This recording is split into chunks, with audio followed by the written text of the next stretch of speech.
ಎಲ್ಲರಿಗೂ ಬುದ್ಧ ಪೂರ್ಣಿಮೆಯ ಶುಭಾಶಯಗಳು.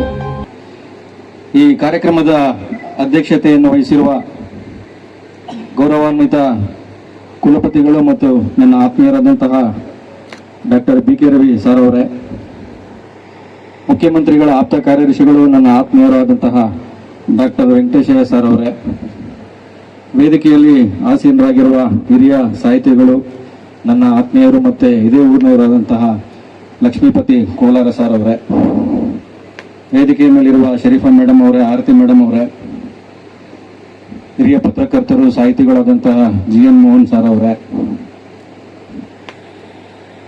ಕುಮುದಾ ಮೇಡಮ್ ಅವರೇ, ಗೋಪಾಲ್ ಗೌಡ್ರೆ, ಹಾಗೂ ಇಲ್ಲಿ ಸೇರಿರುವ ಎಲ್ಲ ನೆಚ್ಚಿನ ವಿದ್ಯಾರ್ಥಿಗಳೇ. ವೇದಿಕೆಯ ಮೇಲೆ ಇರೋರೆಲ್ಲ ಸಾಹಿತಿಗಳು, ಎಲ್ಲ ಹೆಸರಾಂತ ಸಾಹಿತಿಗಳು, ಬರಹಗಾರರಿದ್ದಾರೆ. ಇವರೆಲ್ಲರ ಮುಂದೆ ನಿಂತು ಭಾಷಣ ಮಾಡೋದು ಅಂತಂದ್ರೆ ಬಹಳ ಕಷ್ಟದ ಕೆಲಸ. ಅದಕ್ಕೋಸ್ಕರನೇ ನಾನು ಯಾಕೆ ಬೇಕು ಗ್ರಾಚಾರ ಅಂತೇಳಿ ಬರ್ಕೊಂಡು ಬಂದ್ಬಿಟ್ಟಿದ್ದೀನಿ ನಾನು. ಯಾಕಂದ್ರೆ ಬಹಳ ಸೂಕ್ಷ್ಮವಾಗಿ ಗಮನಿಸ್ತಾ ಇರ್ತಾರೆ. ಯಾಕೆಂತಂದ್ರೆ ನಾವೆಲ್ಲರೂ ಕೂಡ ಲಕ್ಷ್ಮೀಪತಿ ಕೋಲಾರ ಅವರ ಬರಹಗಳನ್ನು ಓದಿ ಬೆಳೆದಂಥವ್ರು, ಬರಹದಲ್ಲಿ ಬಹಳ ಹೆಸರನ್ನ ಪಡೆದಂಥವ್ರು, ಆವರಣದಲ್ಲಿ ಬಹಳ ವಿಶಿಷ್ಟವಾಗಿ ಆಚರಣೆಯನ್ನು ಮಾಡ್ತಾ ಇದ್ದಾರೆ. ರವಿ ಸರ್ ಹೇಳ್ತಿದ್ರು, ಇದಾದ್ಮೇಲೆ ಎಲ್ಲ ಲೈಟ್ ಆಫ್ ಮಾಡ್ತೀವಿ, ಬೆಳದಿಂಗಳಲ್ಲೇ ಕವನಗಳನ್ನ ವಾಚನ ಮಾಡಬೇಕು ಅಂತ. ವೆಂಕಟೇಶ್ ಅವರಿಗೂ ಕೊನೆಯವರೆಗೂ ಈ ಕಾರ್ಯಕ್ರಮದಲ್ಲಿ ಇರಬೇಕು ಅಂತ ಆಸೆ. ಆದ್ರೆ ನಾವಿಬ್ಬರು ಕೂಡ ಇಲ್ಲೇ ಅಂತರ್ಗಂಗೆ ಬೆಟ್ಟದಲ್ಲಿ ನಡೆಯುವಂತ, ಅದಿಮದಲ್ಲಿ ನಡೆಯುವಂತ ಕಾರ್ಯಕ್ರಮದಲ್ಲಿ ಹೋಗ್ಬೇಕಾಗಿರೋದ್ರಿಂದ ನಾವು ಮತ್ತೆ ಅವರು ಬೇಗ ಇಲ್ಲಿಂದ ತೆರಳ್ತೀವಿ ಅಂತ ಹೇಳ್ತಾ, ಇವತ್ತು ಬುದ್ಧ ಪೂರ್ಣಿಮೆ ದಿನ ಕಾವ್ಯ ಬೆಳದಿಂಗಳು ಎನ್ನುವ ಅರ್ಥಪೂರ್ಣವಾದಂತ ಕಾರ್ಯಕ್ರಮ ಇಲ್ಲಿ ನಡೀತಾ ಇದೆ. ಬುದ್ಧ, ಕಾವ್ಯ ಮತ್ತೆ ಬೆಳದಿಂಗಳು, ಈ ಮೂರರ ನಡುವೆ ಒಂದು ಅವಿನಾಭಾವವಂತ ಒಂದು ಸಂಬಂಧ ಇದೆ. ಬುದ್ಧನ ಶಾಂತತೆ, ಕಾವ್ಯದ ಸೌಂದರ್ಯ ಮತ್ತು ಬೆಳದಿಂಗಳ ತಂಪು, ಇವೆಲ್ಲವೂ ಕೂಡ ಸಮಾಜಕ್ಕೆ ಮತ್ತು ಮನುಷ್ಯನ ಮನಸ್ಸಿಗೆ ನೆಮ್ಮದಿಯನ್ನು ನೀಡುವಂತ ಅಂಶಗಳು. ಇವತ್ತು ನಾವು ನೋಡ್ತಾ ಇದ್ದೀವಿ, ಯುದ್ಧದ ಪರಿಸ್ಥಿತಿ ಮತ್ತು ಯುದ್ಧದ ಸನ್ನಿವೇಶಗಳು.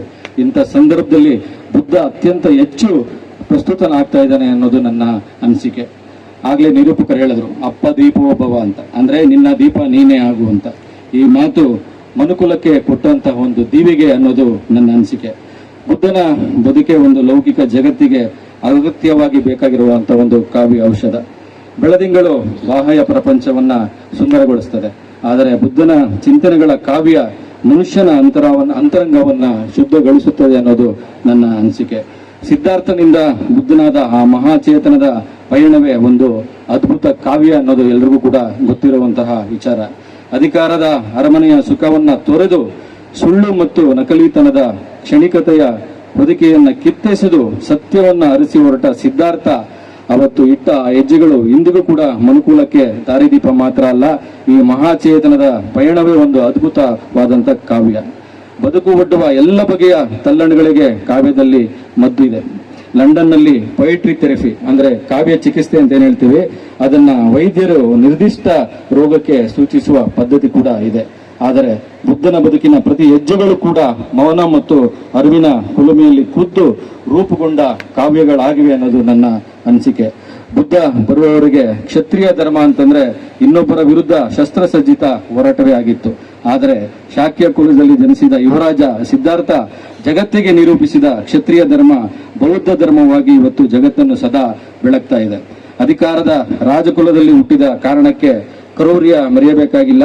ಅಂತಃಕರಣ, ಕರುಣೆ, ಪ್ರೀತಿ, ಮಾನವೀಯತೆಗಳನ್ನ ಅಸ್ತ್ರವನ್ನಾಗಿ ಮಾಡಿಕೊಂಡು ಅಂಗುಲಿಮಾಲನಂತವನನ್ನ ಅನುಯಾಯಿ ಮಾರ್ಪಡಿಸಿಕೊಂಡ ಮಹಾತ್ಮ ಬುದ್ಧನ ಬದುಕು ಮತ್ತು ಆಲೋಚನೆಗಳಿಗೆ ಚುಂಬಕವಾದಂತಹ ಶಕ್ತಿ ಇದೆ.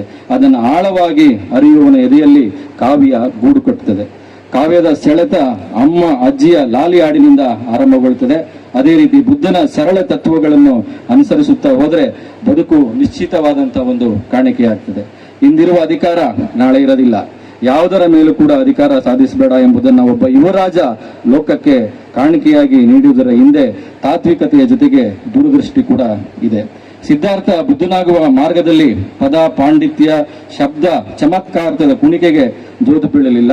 ಸತ್ಯ ಮತ್ತು ಸರಳತೆ ಬುದ್ಧನ ದೃಷ್ಟಿಯಾಗಿತ್ತು. ಈ ದೂರದೃಷ್ಟಿಯೇ ಜಗತ್ತು ಇಂದು ಎದುರಿಸುತ್ತಿರುವ ಯುದ್ಧದಾಹ ಮತ್ತೆ ಅಧಿಕಾರದ ಅಪಹಾಪಿತನಕ್ಕೆ ಮದ್ದಾಗಬಲ್ಲದು. ಇಲ್ಲಿ ಒಂದು ಸಂಗತಿಯನ್ನ ನಾನು ನಿಮ್ ಜೊತೆ ಹಂಚ್ಕೊಳ್ಳಕ್ಕೆ ಇಷ್ಟಪಡ್ತೇನೆ. ಇತ್ತೀಚೆಗೆ 18 ಜನ ಬೌದ್ಧ ಭಿಕ್ಕುಗಳು ಸುಮಾರು 3200 ಕಿಲೋಮೀಟರ್ ಪಾದಯಾತ್ರೆಯನ್ನ ಮಾಡಿದ್ರು.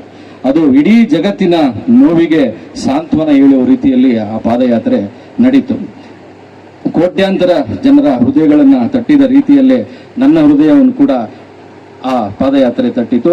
ಜೊತೆಗೆ ಒಂದು ದೃಶ್ಯ, ಮನಕೊಲುಕುವ ದೃಶ್ಯ ಏನು ಅಂತಂದ್ರೆ, ಆ ಪಾದಯಾತ್ರೆಯಲ್ಲಿ ಜೊತೆಗೂಡಿದ್ದು ಒಂದು ಬೀದಿ ನಾಯಿ.